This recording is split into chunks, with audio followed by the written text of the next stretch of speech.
I will tell you this right now. I would absolutely die. If this were to change the world and get rid of and pornography and all of the 8 arms of this octopus that has to be destroyed, the only way you can destroy it. Jim Caviezel has been speaking up for years about something deeply disturbing in Hollywood. How the industry shields its own and suppresses stories it never wants the public to hear. How the most powerful voices consistently go quiet at the moments that matter most. For daring to say these things openly, Jim was ridiculed, blacklisted, and written off as just another person chasing shadows. But now, the DOJ has released a new wave of Epstein documents, and what they contain is hard to ignore. The files point to a wide circle of high-profile individuals, including a name Caviezel had been referencing all along. Ellen DeGeneres. Caviezel now claims he holds proof. Evidence that allegedly places Ellen directly at the center of Epstein's entire network. I asked them about that one particular part where everybody's talking, and they all cried out Epstein Island. And I went, oh, okay. Now I understand what we're up against. Wow. Epstein Island isn't the only island out. Jim Caviezel is no ordinary actor. He was personally selected by Mel Gibson to play Jesus Christ in The Passion of the Christ, one of the most successful independent films ever produced. At his peak, Caviezel had it all: fame, widespread respect across the industry, and a promising future in Hollywood. Then came a choice that altered the course of everything. He signed on to star in Sound of Freedom, a film rooted in the true story of Tim Ballard, a former government agent who walked away from his career to rescue children from trafficking networks across Latin America. While filming on location in Colombia, Caviezel came face to face with a deeply disturbing reality. He witnessed, with his own eyes, people being openly bought and sold in broad daylight. Not hidden, not secretive, right out in the open. That was one of the hardest things I've ever done. But I had a lot of experience from the Passion of the Christ. And we were humiliated. We were taken through the ringer in the media. This was before Trump came out and said it was, the lying media and the fake news. And they were fake news back when we were doing that. But we had to fight for everything we had. You would expect Hollywood to stand behind a film about saving children. You would be wrong. Rather than supporting Jim for taking on such a vital project, the industry turned its back on him completely. Studios were quietly warned that any association with the film could cost people their careers. This created an almost total wall of silence around it. The message sent to everyone was simple and brutal. Walk away from this film. Don't touch it. Don't back it. And the man who made it? He was labeled a conspiracy theorist, mocked, dismissed, and pushed out. But Caviezel refused to go quiet. For years, he kept speaking up, kept warning people about the disturbing things taking place behind closed doors in Hollywood, about powerful individuals who cover for one another. Most people brushed him off. Then the Epstein files dropped, and everything shifted.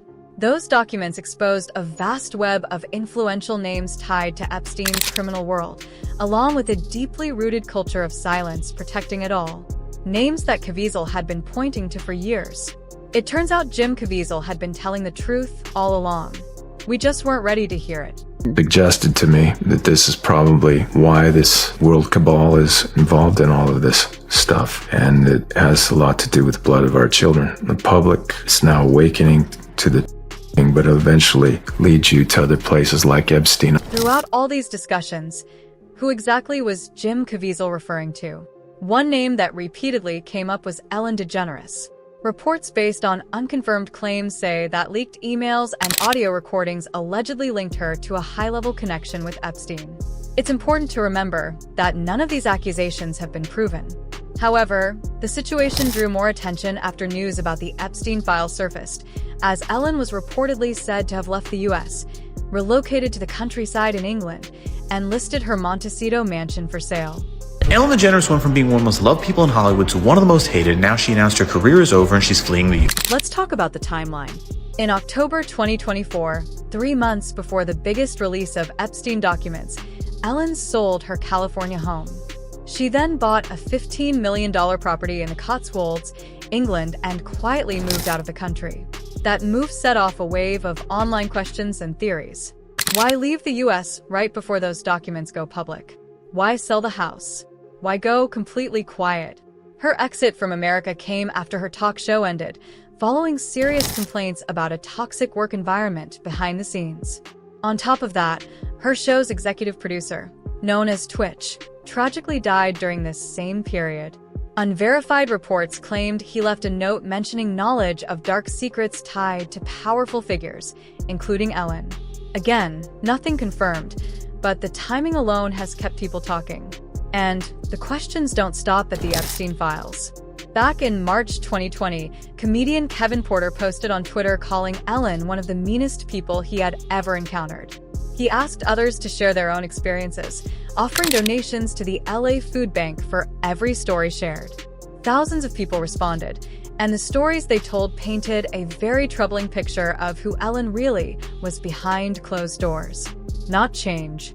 I worked at Real Food Daily, served her and Portia at brunch. She wrote a letter to the owner and complained about my chip nail polish. Not that it was on her plate, but just that it was on my hand. I had worked till closing the night before, and this was next morning almost got me fired. Comic I know became friendly with her, said she openly expressed her deep disdain for her audience and her own show, resents it all. Working for her, I was instructed that I can't look her in the eye and never ever say hi to her first. But don't worry, she definitely won't be saying hi to you in the first place. She creates the most toxic environment for her staff. I once worked at WB. One day I was in the elevator and Ellen and her entourage came in. Naturally, I held it for her and asked her what floor she was getting. Her assistant answered 3rd floor. 30 minutes later, I got a call from my boss saying I was fired because I was wasting her. The Ellen situation. Yeah. You know, people found out that Ellen was mean, and all these people came out and said, Ellen's actually a bitch.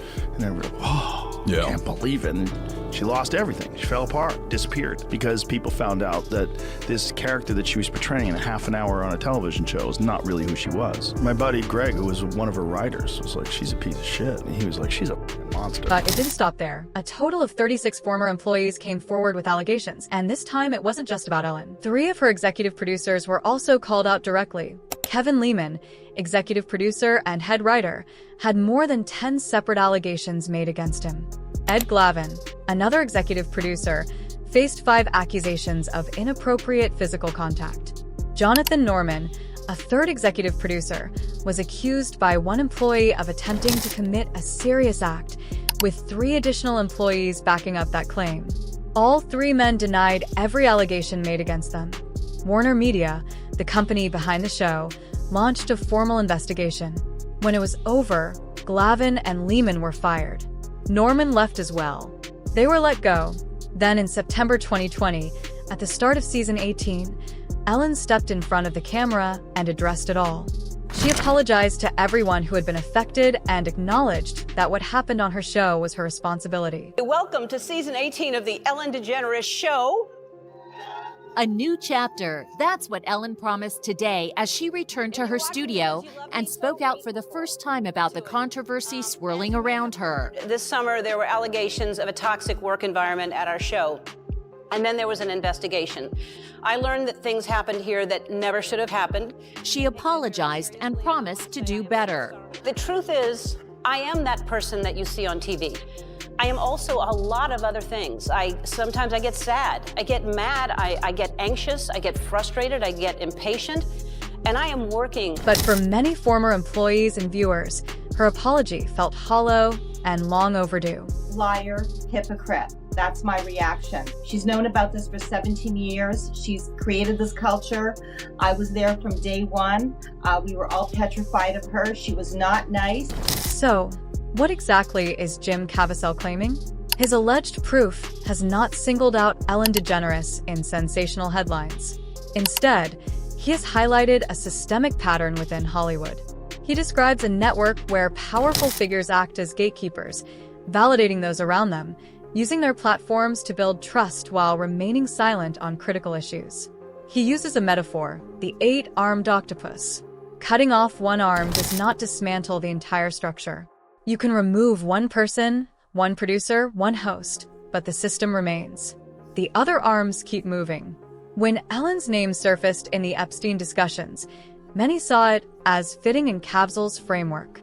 a powerful daytime television figure with an enormous reach who went silent and relocated abroad amid controversy. She didn't fight back publicly. She didn't demand investigations.